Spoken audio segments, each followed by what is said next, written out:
स्वागत है आपका द बिहार बुलेटिन में। मधेपुरा के मुरलीगंज प्रखंड के परमानंदपुर गांव में बीते दिनों हुए गोलीबारी में मृत लोगों के परिवार को सांत्वना देने पूर्व सांसद राजेश रंजन उर्फ पप्पू यादव परमानंदपुर पहुंचे। पप्पू यादव ने दोनों पक्षों से बातचीत की और मामले को सुनकर समाधान का प्रयास किया। उन्होंने कहा कि मनचले लड़कों के द्वारा लगातार शराब व ड्रग्स के धंधे के बीच वर्चस्व और ताकत की लड़ाई में 4 लोगों को गोली लगी, जिसमें 2 की मौत हो गई और 2 का इलाज चल रहा है। हम न्याय की मांग एसएफएल रिपोर्ट के अनुसार करते हैं। पूर्व सांसद ने मधेपुरा एसपी से मामले की गंभीरता को देखते हुए एसआईटी और तकनीकी जांच की मांग की। फोन पर बात करते हुए उन्होंने मधेपुरा एसपी से कांड में शामिल अपराधियों पर स्पीडी ट्रायल चलाते हुए उनकी अविलंब गिरफ्तारी की मांग की।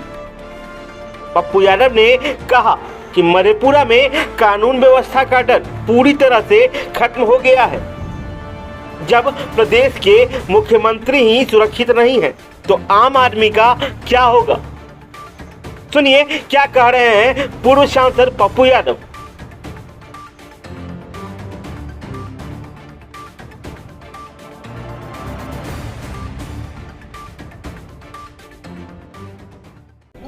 मुख्यमंत्री सुरक्षित है क्या इस प्रदेश में? थप्पड़ वही खाते हैं, बम वही खाते हैं। उनके जिले में 3 नरसंगह, एक ही गांव में उनके घर के बगल में 4 औरतों को गोली मार दी जाती, दूसरे नरसंहार में जिंदा जला दिया जाता। और जब हम फोन करते हैं तो कहता है कि आप वहां भी पहुंच ही गए। उन्हीं के घर के बगल में सोना, उन्हीं के घर के बगल में जमुई की वो बेटी। कोई मतलब इस बिहार में? हम भी चले जाते छत्तीसगढ़। एक बच्ची का बलात्कार करके जिंदा मार, 16 आदमी मिलके, 8 आदमी मिलके बलात्कार कटिहार में। एक पत्रकार को अकेला बेटा था, माँ।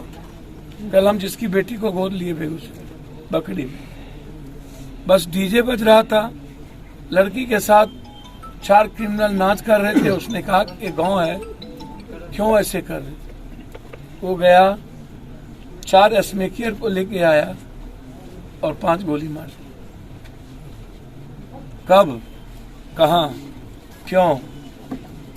कोई कारण नहीं है। कौन सुरक्षित है हमको उसका नाम बता दे।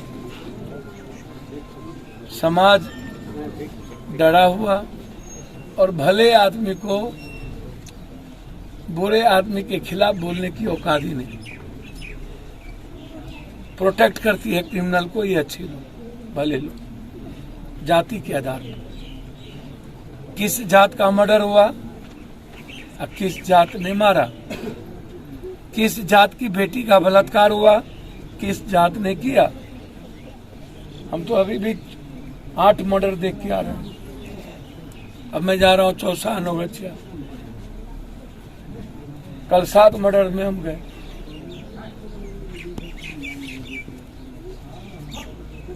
नालंदा यूनिवर्सिटी नहीं बना हुआ, पटना में कल सगे 2 भाइयों को 47 से 28 गोली मारा, दोनों विधायक के भाई को, चितरंजन के दोनों भाई। इसके पहले हम उसके गांव गए थे, आज से 15 दिन पहले, जिसके दोनों, एक व्यापारी चाचा थे उसके जहानाबाद में, और उसके भती बेटे को गोली मार दिया वही लोग, संजय पांडे। और फिर वही संजय पांडे ग्रोह कल उसके दोनों सगे भाई को गोली मार दिया। 18 और 14 गोली मार पटना में। मस्त है ये दुनिया, मस्त सिस्टम, मस्त, कुछ नहीं होना। बस जो बच रहा है ये भगवान भरोसे। मरना कब किस की बच्ची का शिकार हो जाए, कब किसकी बहन का शिकार हो जाए। सर डेगे डेग, एसमैक्स, कोरेक्स, सोल्यूशन, वाइटनर, एवरी 25 साल के नीचे का लड़का 90% कोरेक्स, एसमैक। क्या ये बाप की जिम्मेदारी नहीं है? ये जो मर्डर हो रहे हैं, बलात्कार, इसके पीछे कारण सबसे ज्यादा तो एसमैक्स और कोरेक्स। उठा के देख लीजिए इस गांव में घटना क्यों घटी। हम नहीं मानते कि 2 साल पुरानी जमीन की कथा से मर्डर हो गई। इसके पीछे हीनियस, आप किसी के ताकत को रोकिएगा तो वो बांध को तोड़ता है। तो आप ताकत का क्या मतलब? आप यदि शराब का व्यापार कर रहे हो या कोई और भी व्यापार आप कर रहे हो, गलत कर रहे हो, यदि कोई रोक, इस घटना के पीछे मारने का कारण क्या हो? अभी एसपी साहब से मेरी बातचीत हुई, उन्होंने एफएसएल की रिपोर्ट के लिए फाइनल कर दिया और मेरा पूरा उस पर दबाव रहेगा और हम चाहेंगे इस केस को टेक्निकल तरीके से देखें और पूरी तह तक जाए। दूध का दूध, पानी का पानी हो। यदि मैं थोड़ी देर के लिए मान भी लूं कि एक बड़ी घटना, कमर के नीचे 10 गोली मारी जाती या 8 गोली मारी जाती, काउंटर का गोली चलने का मतलब है कि गोली कमर के ऊपर लगातार एक ही जगह नहीं हो सकता। मारने की दृष्टि से जब मारा गया हो तो बड़े इनकाउंटर की ओर नहीं दर्शाता। और दूसरा बात, हम यदि यह मान लें कि बाद में रिवेंज हुआ, तो एक तो आप पूरी जांच एफएसएल से करिए और आत्मरक्षा के लिए भी कुछ हुआ हो तो उसकी भी जांच करिए। और गांव के लोगों से आप पूर्णतः, जो पार्टी बनी हुई है पूरा गांव, आधा इधर आधा उधर, यह तो इस पढ़े लिखे गांव के लिए दुर्भाग्यपूर्ण है। इतना शांत, इतना संपन्न और इतना लोकप्रिय गांव, जहां पढ़ाई को ज्यादा तवज्जो मिलती थी और आज लफंगों को ज्यादा तवज्जो मिले, ये तो गांव के लिए दुर्भाग्यपूर्ण।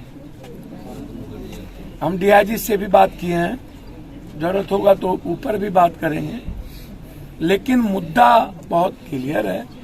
अभी कुमारखंड में दिन में 8 मोटरसाइकिल से सारा पैसा लूट लिया। अभी तुरंत मेरे आने के पहले जब हम मुखिया जी के गांव जा रहे, एक मर्डर हुआ, अभी तक उसकी गिरफ्तारी नहीं हुई। आज भी मैंने एसपी से बात की, टिकुलिया चौक पर एक व्यापारियों का सब पैसा चाहिए।